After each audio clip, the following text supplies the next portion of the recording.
They say that success needs no introduction. They say that success needs no prediction. And today I am sitting with Uplaksh, who is so far scoring the best score in the re-NEET 2026 examination, which was conducted on 21st of June 2026. So, Uplaksh, how are you feeling? Sir I am feeling very good and मुझे बहुत अच्छा लग रहा है कि मेरे माँ बाप को प्राउड हो रहा है मेरे ऊपर जी. और मेरे टीचर्स को गर्व हो रहा है कि मतलब उनका स्टूडेंट इतना अच्छा स्कोर लाया. मुझे भी अच्छा लग रहा है इसी वजह से. So, Uplaksh, let's begin with the beginning. Tell me about yourself from the basics. If you have to introduce yourself, how will you introduce yourself to the world? Obviously, after the results are declared, the world is going to know you, the nation is going to know you. But before the results are declared, how would you describe yourself? Sir, I am a student and I will always be a student actually. And I am studying from class 11th in Akash, Surinagar, Jaipur. Okay. And gave NEET this year with the class 12th. What about your schooling? Like, where have you done your 10th from and 10th and 12th from?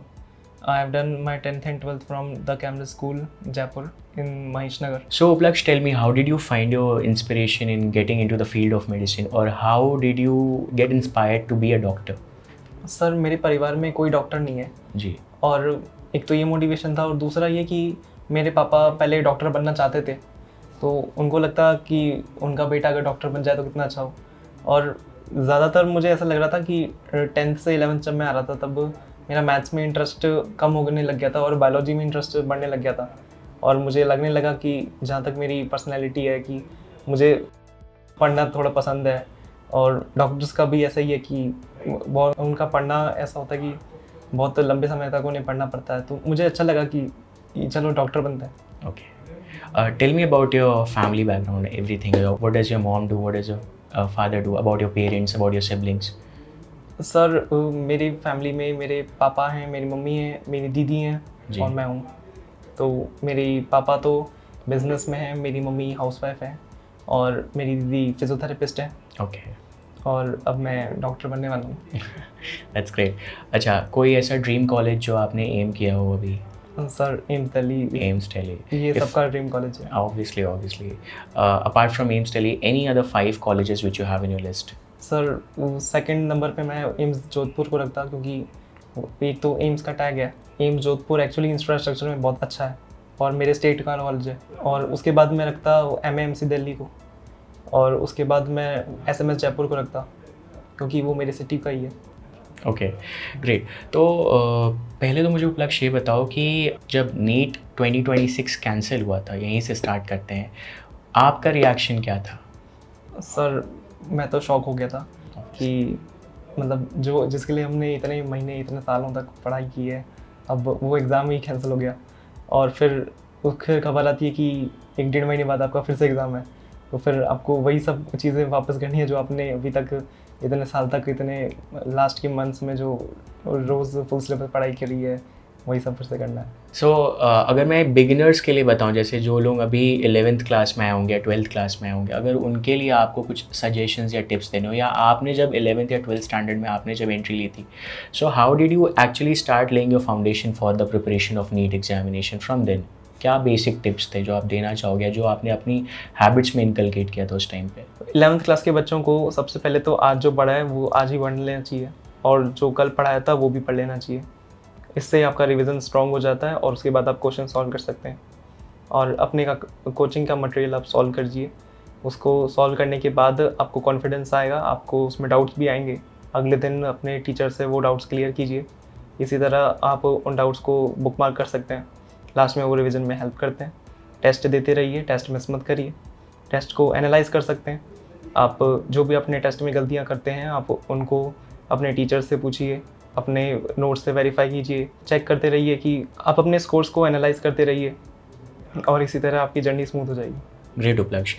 अगर मैं पूछूं आपसे कि physics, chemistry और biology, इसमें आपका favourite subject कौन सा था? सर मेरा फेवरेट सब्जेक्ट फिजिक्स था.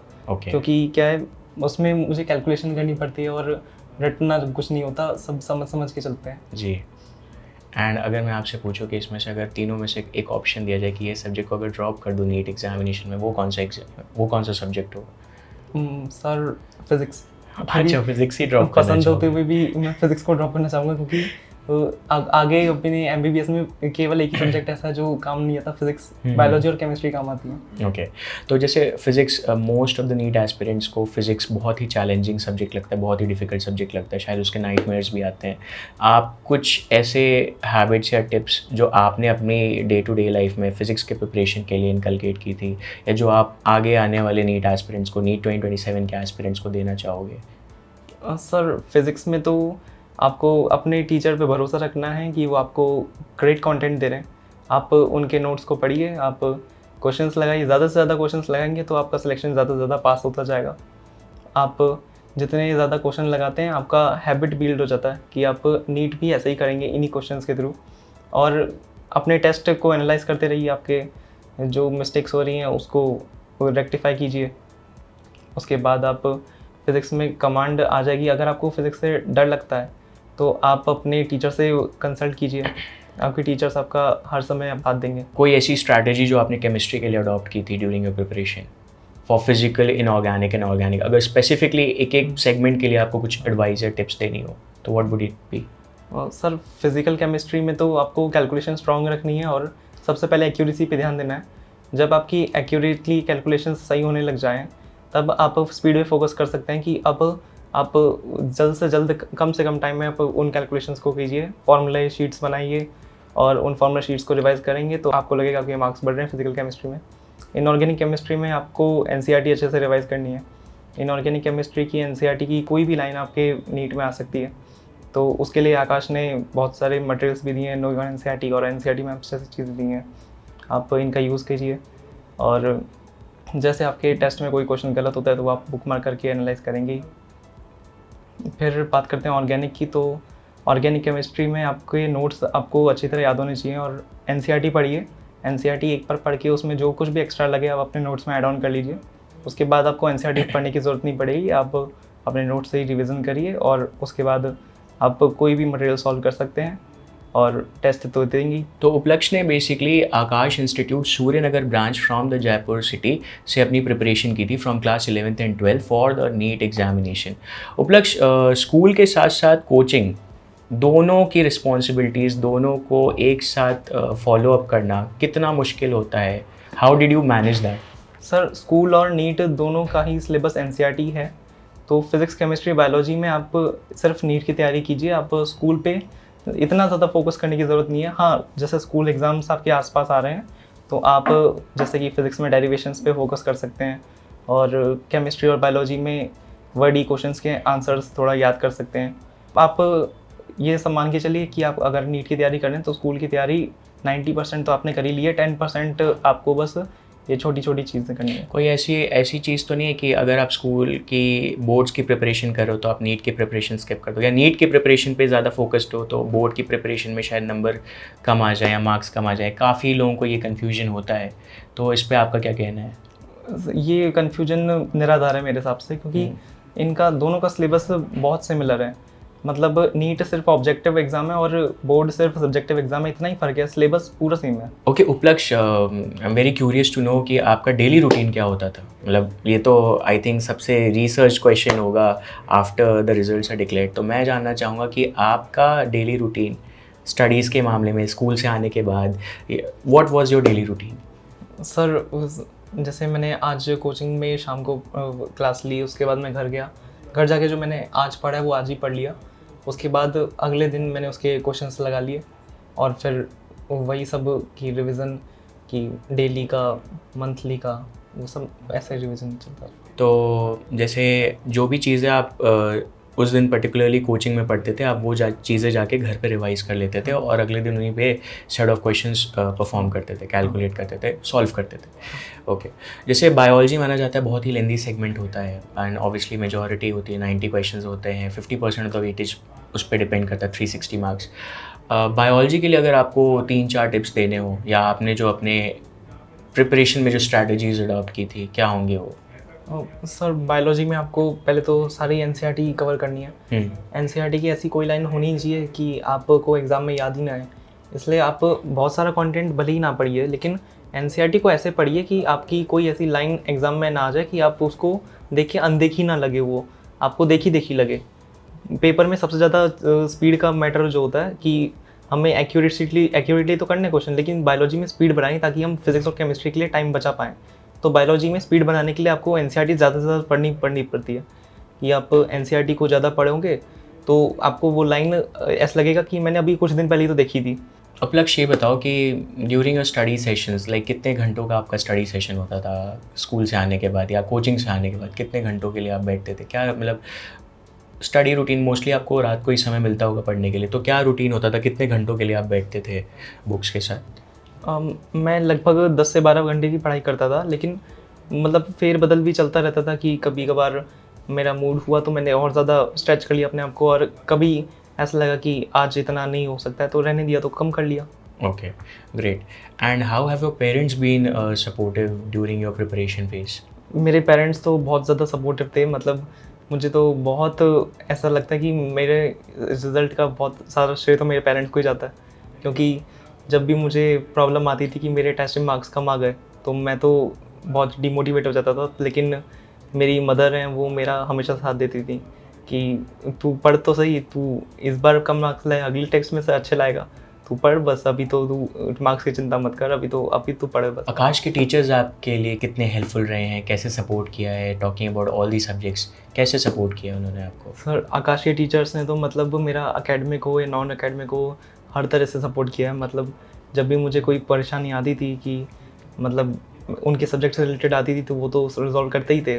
लेकिन जब ऐसा लगता था कि उनके सब्जेक्ट्स की रिगार्डिंग नहीं है, लेकिन जैसे कि मेरी पढ़ाई की स्ट्रैटेजी की रिगार्डिंग है कि मुझे कैसे क्वेश्चंस करने चाहिए, क्या करना चाहिए, कैसे पढ़ना चाहिए, कितना पढ़ना चाहिए, वो सब मैं अपने टीचर से पूछता था और मुझे हेल्प करते थे इस बारे में।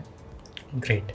और बताइए जैसे मॉक टेस्ट या रिवीजन टेस्ट जो होते हैं उनका कितना रोल होता है, how much do you prefer mock test, and mock test के बाद उसकी एनालिसिस कितनी इंपॉर्टेंट होती है? सर, मॉक टेस्ट के बाद आपको एनालाइज़ तो बहुत अच्छे से करना चाहिए, क्योंकि मॉक टेस्ट ही ऐसी चीज़ है जो आपको नीट के करीब लेके जाती है। नीट जैसी चीज़ आपको पूरी प्रिपरेशन में सिर्फ मॉक टेस्ट ही लगेगी, क्योंकि मॉक टेस्ट भी एक्चुअली वैसे ही लेते हैं आकाश में कि 3 आवर्स एंड 180 क्वेश्चंस।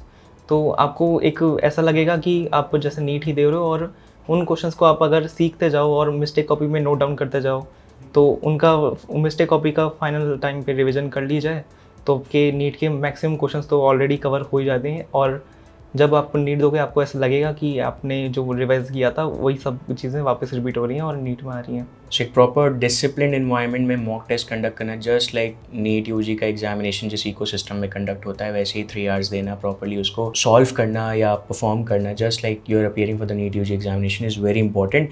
और उसकी मिस्टेक्स को भी उसके बाद एनालाइज करना बहुत इंपॉर्टेंट। मॉक टेस्ट में जनरली आपके कितने स्कोर्स या कितने मार्क्स बनते थे? सर, मॉक टेस्ट में जैसे कि कभी-कभार ईज़ी टेस्ट आता था तो मेरे 690 700 प्लस भी जाते थे, एंड कभी मुश्किल पेपर आ जाता तो 650 660 भी जाते थे। ओके, ठीक है। ड्यूरिंग योर प्रिपरेशन टाइम कभी ऐसा अगर होता था कि आप बहुत डीमोटिवेटेड फील कर रहे हो, बहुत एग्जॉस्टेड फील करते हो, तो क्या एक्स्ट्रा करिकुलर एक्टिविटीज़ में आप इन्वॉल्व होते थे? हम एक्स्ट्रा करिकुलर एक्टिविटीज़ जैसे कि मैं बैडमिंटन खेल लिया करता था, लेकिन 11th में ज़्यादा खेलता था, 12th में तो कम हो गया। और जैसे कि मैं अपनी सिस्टर के साथ चेस भी खेलता था। अपार्ट फ्रॉम दिस जो आपका फ्रेंड सर्कल रहा है, how has it been supportive, या फिर आपका सोशल सर्कल या फ्रेंड सर्कल कैसा रहा है? सर, सोशल मीडिया से तो मैं बिल्कुल दूर रहा 2 साल तक, क्योंकि ये आपको फिर डिस्ट्रैक्ट करता है और आपको अपनी पढ़ाई से मतलब होना चाहिए। आप सोशल मीडिया आप नीट की तैयारी के बाद भी यूज़ कर सकते हैं। और जो मेरे आकाश में फ्रेंड्स थे, वो हमेशा ऐसे रहते थे कि हम साथ पढ़ रहे हैं और साथ में हम टेस्ट देते हैं, अपने डाउट्स एक दूसरे से डिस्कस करते हैं, और फिर जो हमें नहीं आते हम अपने टीचर से पूछते हैं। टॉकिंग अबाउट बोर्ड रिजल्ट्स, कितने स्कोर किए थे आपने अपने अभी करेंटली जो आपने 12th का बोर्ड रिजल्ट आया था, आपने कितना स्कोर किया उसमें? सर, मेरी 93% आई थी राजस्थान बोर्ड में 12th क्लास में। ओके, कोई ऐसा चैलेंज जो आपने फेस किया कि स्टेट बोर्ड में एक अलग सिलेबस हो या फिर अलग सेट ऑफ क्वेश्चंस या अलग पैटर्न ऑफ क्वेश्चन हो? एनसीईआरटी का क्या इंपॉर्टेंस होता है अगर आप नीट की प्रिपरेशन कर रहे हो? अगर मैं सारे सब्जेक्ट्स के रिस्पेक्ट में बात करूँ, चाहे फिजिक्स हो, चाहे केमिस्ट्री हो, चाहे बायोलॉजी हो, एनसीईआरटी का कितना इंपॉर्टेंस होता है, कितनी महत्वपूर्ण होती है एनसीईआरटी? सर, थ्योरेटिकल सब्जेक्ट्स जैसे कि बायोलॉजी और इनऑर्गेनिक केमिस्ट्री में तो एनसीईआरटी इज़ गॉड। आपको उसमें तो हर चीज़ आनी चाहिए एनसीईआरटी की। और जैसे कि मैं बात करूँ ऑर्गेनिक केमिस्ट्री की और जैसे फिजिकल केमिस्ट्री की, इसमें थोड़ा कम इम्पोर्टेंस है, लेकिन है, फिर भी है।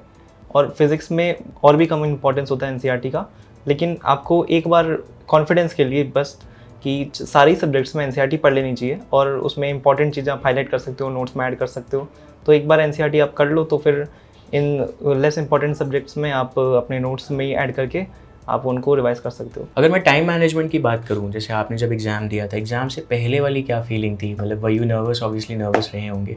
फिर एक दिन 2 दिन पहले की जो स्ट्रैटेजी होती है, बात करते हैं लास्ट वीक की स्ट्रैटेजी की, तो लास्ट वीक कैसा, how did you spend your last week just before the re-NEET 2026 examination? Sir last week में मैंने वो आकाश के मॉक टेस्ट दिए थे और जो गैप्स मिलते थे टेस्ट के बीच में, तब उनमें मैं ऐसे श्योर करता था कि मैं लास्ट वीक के अंदर अंदर एक बार पूरा सिलेबस पढ़ डालूँ, अपने नोट्स से हो, एनसीईआरटी से हो, अपने बुक मार्क क्वेश्चंस हो, उन सबको एक बार रिवाइज कर डालूँ कि ये मेरा वो फाइनल टच होना चाहिए टेस्ट के लिए। अगर मैं बात करूँ 3 घंटे जो हमें समय मिलता है एग्ज़ाम को अटेम्प्ट करने का, तो उसमें आपका टाइम मैनेजमेंट स्ट्रैटेजी क्या था? सर टाइम ऐसे रखता था मैं कि सबसे पहले बायोलॉजी करता था और उसमें लगभग अगर इजी पेपर है तो 30 मिनट्स और अगर लेंथी आ गया तो max to max 45 to 50 minutes. और केमिस्ट्री अगर थोड़ी सी इजी टाइप है तो उसमें 20 टू 30 मिनट्स और अगर लेंथी आ गई तो 40 टू 50 मिनट्स। और फिज़िक्स के लिए जितना टाइम बचा है उतना सही है। ओके, सो बेसिकली आपका ये ऑर्डर होता है, पहले बायोलॉजी अटेम्प्ट करना है, फिर केमिस्ट्री अटेम्प्ट करना है और फिर फाइनली फिजिक्स अटेम्प्ट करना है। तो जैसे बहुत लोगों के ओएमआर बबल करने के, फिल करने के तरीके अलग होते हैं। कई लोग at the end of the question paper fill करते हैं जो लास्ट 15 टू 20 मिनट्स होते हैं। कई लोग साइमल्टेनियसली बबल करते रहते हैं और कई लोग कुछ रेगुलर इंटरवल्स पे करते हैं। आपने क्या स्ट्रैटेजी अडॉप्ट की during the OMR bubbling? Sir मैं सब्जेक्ट वाइज ओएमआर फिल करता था, पहले बायोलॉजी, उसके बाद केमिस्ट्री, उसके बाद फिजिक्स। एक सब्जेक्ट होने के बाद फिर आप उस सब्जेक्ट के सारे क्वेश्चंस को बबल करते थे केयरफुली और फिर you would be proceeding to the next question. अगर मैं बात करूँ जो आए दिन स्कैम्स हो रहे हैं, not just in the NEET examination, कुछ कंसर्न्स हमने सीयूईटी एग्जामिनेशन में भी देखा है, कुछ कंसर्न्स हमने 12th के बोर्ड रिजल्ट्स में भी देखा था। तो आए दिन जो ये स्कैम्स और पेपर लीक्स हो रहे हैं, इस पर आपका क्या ओपिनियन है? सर हम बच्चों के लिए तो ये स्कैम्स बहुत गलत चीज़ है। मतलब सरकार को ध्यान देना चाहिए कि स्कैम्स बिल्कुल ना हो और सारे एग्ज़ाम्स स्मूथली फेयरली कंडक्ट हो। How important it is to take care of your mental health during the NEET UG preparation? कितना इंपॉर्टेंट है? सर मेंटल हेल्थ आपकी अच्छी होगी तो ही आपका दिमाग चलेगा, कैलकुलेशन सही करोगे जी। और सिली मिस्टेक्स नहीं करोगे। जी। मेंटल हेल्थ सही रखने के लिए आप मेडिटेशन कर सकते हो, योगा कर सकते हो। फॉर योर रिविजन सेक, आप अपने सब्जेक्ट के रिविजन के लिए क्या क्या स्ट्रैटेजीज अडॉप्ट करते थे? मतलब क्या वही थ्योरी बार बार रिपीट करते थे या उसको अलग अलग स्टाइल में रिवाइज करते थे? हाउ वुड यू इम्प्लीमेंट और व्हाट अदर टिप्स की आप सजेस्ट करोगे कि अगर किसी पर्टिकुलर सब्जेक्ट या चैप्टर को रिवाइज करना है तो वो क्या होगा? सर अगर आपको कोई चैप्टर रिवाइज करना है तो आप उसके नोट्स पढ़िए। नोट्स में आपने कुछ चीज़ें हाईलाइट की हुई, अगर आपके पास पूरा टाइम है तो पूरे नोट्स पढ़ सकते हैं और अगर कम टाइम बचा है तो आपने हाईलाइट्स किए होंगे पूरे साल, आप उन हाईलाइट से ही काम चला सकते हैं। कोई ऐसा इशू जो आपने during the registration of the NEET form face किया हो या during the biometric verification face किया हो जब आप एंट्री लेते हो, तो कोई ऐसा इशू या कंसर्न जो आपने फेस किया हो पर्सनली, जो आपने फेस किया हो ड्यूरिंग द रजिस्ट्रेशन या application of the NEET UG form? ऐसा कुछ कंसर्न आया था? नहीं आया था। ओके, ठीक है। अगर एनसीईआरटी के अलावा आपको कोई बुक सजेस्ट करना हो फॉर द प्रैक्टिस और फॉर द थ्योरी पर्पस, तो आप कौन सी बुक सजेस्ट करोगे? Sir JEE Main PYQs are the best resource for NEET UG because they are conducted by NTA and the questions are similar to the NEET. अच्छा Upalaksh, during the preparation of NEET UG examination, physics chemistry bio में आप सिर्फ high weighted chapters पे focus करते थे या सारे ही चैप्टर्स को इक्वल इंपॉर्टेंस देते थे? सर मुझे लगता है बच्चे को सारे चैप्टर्स इक्वल इंपॉर्टेंस देने चाहिए ताकि वो एक कॉन्फिडेंस में रहेगा कि उसको एग्ज़ाम में पूरा सिलेबस उसने पढ़ा है और अगर कोई क्वेश्चन उसको अटकता है तो ऐसा नहीं है कि वो उसने पढ़ा नहीं है, उसको थोड़ा अगर नॉलेज होता है तो क्या पता उसका क्वेश्चन सही हो जाए, इसलिए पढ़ना पूरा चाहिए। आप हाई वेटेज पे फोकस ना करें तो अच्छा है। अपार्ट फ्रॉम दिस, जो अभी री-नीट 2026 का एग्जामिनेशन था और अभी जो कैंसल्ड एग्जाम था नीट 2026 का जो 3 मई 2026 को हुआ था, दोनों पेपर्स में क्या क्या डिफरेंसेस आपने नोट किए? सर एक तो डिफ़िकल्टी लेवल, फर्स्ट नीट का लेवल थोड़ा इजी साइड था और सेकंड नीट का लेवल टफर साइड था। अपार्ट फ्रॉम दिस, नीट 2025 से अगर मैं री-नीट 2026 के पेपर को कंपेयर करूँ, कौन ज़्यादा डिफिकल्ट होगा आपके अकॉर्डिंग? सर 2025 में फिज़िक्स का डिफ़िकल्टी लेवल ज़्यादा था 2026 री-नीट से, क्योंकि उसमें कुछ क्वेश्चंस ऐसे भी थे कि हम कर भी नहीं सकते, उनको छू भी नहीं सकते। और 2026 रीनीट में सारे क्वेश्चंस डुएबल लगे मुझे। ओके और केमिस्ट्री का लेवल 2025 से ज़्यादा हो गया रीनीट में 2026 में, तो मेरे हिसाब से बैलेंस हो गया ओवरऑल लेवल। ओके जैसे इस बार हमने जब रिएक्शन लिया था स्टूडेंट्स का regarding the René 2026 examination, lot of students told us that बहुत ज़्यादा लेंदी क्वेश्चंस आए थे फिजिक्स और केमिस्ट्री Yes, में, sir. लैंग्वेज बेस बहुत लेंदी थे and diagrammatic and graphical questions काफ़ी ज़्यादा थे। क्या आप इस चीज़ से अग्री करते हैं? Yes sir, I totally agree. चलो एक रैपिड फायर लेते हैं आपसे साथ, ठीक है? एक रैपिड फायर गेम खेलेंगे हम आपके साथ, आपको इंस्टेंटली आंसर करना है और क्यों वो भी आप बताना, ठीक है? लेट नाइट स्टडी का ऑप्शन या अर्ली मॉर्निंग स्टडी का ऑप्शन, क्या Late चूज़ night. करोगे? लेट नाइट स्टडी क्यों? क्योंकि जो उसमें नॉइज़ कम होती है और ओके ओके आपको वो फोकस किसी- एक अच्छा बनता focus है, बनना ज़्यादा चाहता है। कॉन्फिडेंट इन्वायरमेंट और मिलता है आपको। कोई फ़ोन नहीं करता, कोई घर वाले भी डिस्टर्ब नहीं करते। नेक्स्ट अगर मैं आपसे पूछूं कि फिजिक्स और केमिस्ट्री, अगर 1 घंटे के लिए आपको फिजिक्स पढ़ने को बोला जाए और 1 घंटे के लिए केमिस्ट्री पढ़ने को बोला जाए, what will you choose? Sir chemistry, chemistry. क्योंकि फिजिक्स में ही स्ट्रॉन्ग है। अच्छा okay next coming to the coaching institute and studying और घर पे बैठ के पढ़ना, क्या प्रेफर करोगे ज़्यादा? सर घर पे। घर पे बैठ के पढ़ना, ठीक है। डाउट्स को खुद से रिजॉल्व करने का पहले ट्राई करोगे या फिर पहले उसको टीचर या फैकल्टी के पास लाओगे और फिर उसको रिजॉल्व करने को बोलोगे? पहले खुद ट्राई करूँगा और जी। नहीं होगा तो टीचर से। Okay great. कोई ऐसा snack, all time favourite snack जो आप मोस्टली प्रेफर करते हो during your preparation, while you studying, while you preparing for your test, anything, any snack?